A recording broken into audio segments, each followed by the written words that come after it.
Hey everyone, this is Jeff Cockrell, Dale Carnegie Master Trainer, Certified High Performance Coach, and founder of Veteran Academy, where we help veterans break the code on success in the civilian world and then help equip them for that next mission. Also the founder of Coaching Mastery Community, where we help coaches increase their impact by building coaching mastery and business mastery within a supportive community. And welcome to day number 11 of the 60-day Dale Carnegie Challenge. Thank you so much for your help, because it's because of you that I've been showing up every day. This was the goal. I wanted to build more consistency, and I just want to tell you thank you. Thank you so much for participating and forwarding this and kind of doing the what's the word I want? Determining, hey, here's how I'm going to apply this principle today. Because what we do is I talk a little bit about the principle, reveal it. A couple of insights that I've had over time as a Dale Carnegie trainer doing this for more than 20 years. And then offer up 3 possible options on how to apply this principle today. So thank you so much. I'm excited about principle number 11. And in fact, this actually is at the heart of a lot of internet marketing. For instance, as I'm building Veteran Academy, one of the things I realized is veterans are not wrong. And for people that tell them, hey, they're doing this wrong or they should do this wrong, that is not the case at all. In fact, it's that someone has not explained that it's really just a different set of rules of engagement. We have stuff that works in the military, and much of it works in the civilian world, but not all of it. And when we understand that it's not that we're wrong, it's just, okay, here's the different rules of engagement.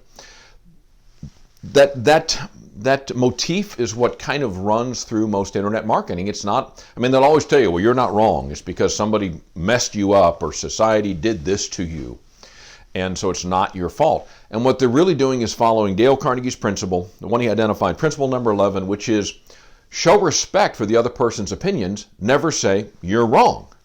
And think about it. If we are trying to get cooperation with people, if we start off with, well, let me prove how you're wrong and why I'm right. Well, I'm smarter than you and you're an idiot. The chances of getting their cooperation actually go down. Now, we may be in a position where we can force them to do it, but that's really not cooperation. That's more compliance.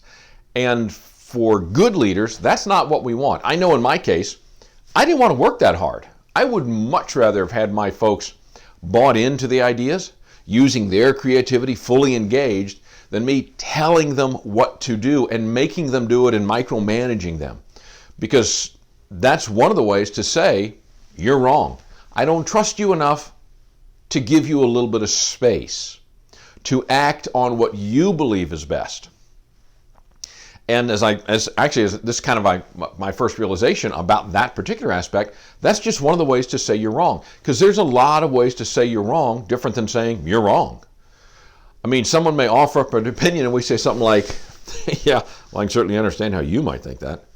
What are we telling that person? We're telling them you're wrong with the tone of voice, the eye roll. All of those tell somebody, yeah, I think you're wrong. I don't think you know what you're talking about. And when we do that, we're basically telling that person, you're an idiot. And all that's happening is they are digging their heels in and they do not want to work with us. And if we want to gain cooperation, if we want to win people over to how we think about something, it doesn't make sense to start with you're wrong. So, here are 3 options to think about today, and I'm going to look down at first off, is when somebody offers up an opinion that we don't agree with, first seek to understand. How did they get there? Because nobody has an opinion thinking it's wrong. Every opinion we hold, we think it's the correct one. Now, it may not be correct, but if somebody immediately challenges it, we are going to be reluctant to change it because now it's mine. So seek to understand. It's also one of the principles from 7 Habits of Highly Effective People. Who would have thought this Dale Carnegie stuff actually shows up in other places? Second option might be when you're talking with someone to admit that, I'm not always right. Often, in fact, I'm often wrong. I'm frequently wrong. So let's examine the facts. Just setting up that context about, hey, I'm not the expert. I may not know everything. Let's talk through this. That helps them realize that, okay, maybe they're not wrong. Maybe they're not right all the time either. And it makes it easier for us to reach some sort of agreement. Third option would be to ask questions to build understanding. So, for instance, somebody says, here's this here's what I believe. Really, so help me understand how we got there. Okay. And we're just asking questions. And often, if it's a wrong conclusion, just by asking questions, not in a way that indicates, I think you're wrong, but in a way that says, I'm trying to figure out what happened here. Often they'll say, yeah, I made a mistake, or I am wrong on this. And so then now we're in a position to start moving forward. So today, pick one of the three options. Seek to understand, admit you're not always right, or ask questions so that you can help them see a different perspective. Do one of those things. Let's see what happens. And thanks again so much for being here. If this could help somebody, please send it on. Otherwise, ladies and gentlemen, I will see you tomorrow and knock 'em alive.